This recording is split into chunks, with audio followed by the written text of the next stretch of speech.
So hi guys, thank you so much for joining me here. I'm really excited that you're here, and I'm going to be talking to you about how to potty train your child without tears, frustration and lots of mess. So let's jump straight in, and I wanted to just give you a little introduction, a little overview. This is a really big and exciting stage in your child's life, and I hope that you get the message from me that that's a really nice way of thinking about it, because it doesn't have to be difficult, it doesn't have to be unpleasant. And I've worked out a really effective, tried and tested system. So I just know that you can potty train your child in a collaborative way that's gentle and effective. And what I talk about isn't just about potty training, but it's really useful tips and skills for other areas of parenting. I work with so many parents, and here's a really lovely client testimonial that one of my parents wrote to me recently. We got in touch with Camilla as our daughter had regressed with toilet training. We found her full of ideas of help. Some seemed obvious but needed Camilla to point them out to us, and some were completely new to us.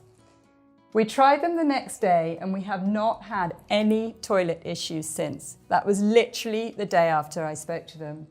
She's helped us not only with the main issue for which we contacted her, but with wider and related parenting advice. With her vast experience of helping parents like us, we would recommend her to anyone having similar problems. Megan and Jonathan, parents of two. I absolutely love hearing from my parents, and I just find it so rewarding and exciting to help people in that way, because they were in quite a difficult position when they first came to me. So I wanted to share with you some of the reasons why my system works. And it may be that it helps parents and helps you think about things in a slightly different way. In fact, it's not even maybe. I know that it helps parents and will help you think about things in a different way. So, enthusiasm and admiration. Now, your child is capable of so much, and your child is probably between the age of 18 months and 3 years old. And if you think about how far they've come in that period, it's really, really lovely to be able to communicate that to them. Talk to them about how when they were a baby, they lay down and then they learnt to sit up, they learnt to crawl, walk, they learnt to talk, they learnt to feed themselves. They learnt so many things, and now potty training is the next stage in their development, the next stage to make them become more independent. So when you talk to them about that, children really like that and they feel proud of themselves. Enthusiasm about how their body works. Now that may not be something that you've really thought to talk to them about, but if you talk to them about how their eyes let them see, their eyes make tears, they have ears to hear, their muscles allow them to climb, to jump, to skip. Their muscles even allow them to swallow. So when they eat food, the muscles in their throat help them to swallow the food. They can stretch up high to reach things. They're growing all the time. So their body is something that's really working for them. And then also enthusiasm about the process of elimination. Now this might seem strange, but talk to them about how when they drink, the water goes through their body and it gets used by their body, and the bits that are left come out as wee.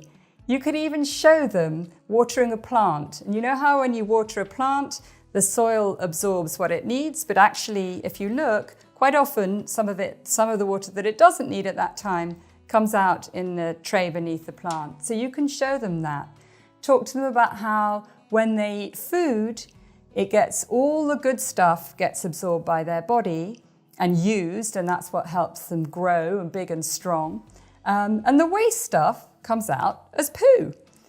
Now, they probably, and maybe even you haven't thought about it that way, but it normalizes it, it makes them understand that that's what their body, their amazing body is doing. So talk to them, about how when they drink, it comes out of wee, and when they eat, it comes out as poo. I like to just go straight in there and use the terms wee and poo. Sorry if you're offended by that. So, and then the next thing to think about is admiration about what they've produced. Now, if your child is still in nappies, show them the heavy nappy, a heavy wet nappy, and tell them that their body has produced the wee and the nappy has collected it. When they poo into a nappy, show them the poo and admire it. So often we've put them off by saying things like, oh, it smells. Yeah, of course, poo does smell, but actually when you admire it, it's something that their body has produced. It helps a child feel proud to have produced it. And then you can get them to help you flush the poo down the loo. So they know that poo is waste and that's where it goes. And that helps eliminate fears and it helps them, as I said, feel proud of things. And here's a lovely little picture of my nephew. He's sitting on the loo, he's reading a book, he's interested, he's engaged, and that's how we want to make it. Something that's positive and a nice place to be for a child. Some children prefer a potty, some children prefer a toilet. Really doesn't matter. It's about working with them, collaborating, working with them, and getting them to tell you what it is that they prefer.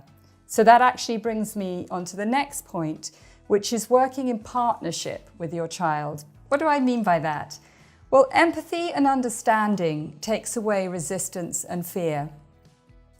It can be a bit of a scary prospect for a child to lose their nappies. If you think about it, they've been wearing them since birth, and like I said earlier, they're probably somewhere between the age of 18 months, more likely to be somewhere between the age of 2 and 3. So they've been wearing them for a long time. But if we show empathy and understanding that might be a little bit of a scary prospect for them, you can really lower the resistance and lower the fears, take away the fears. Also, they may not be quite emotionally ready, so you need to show empathy and understanding for that, because there's nothing worse than rushing a child. You've got to think about whose agenda is it.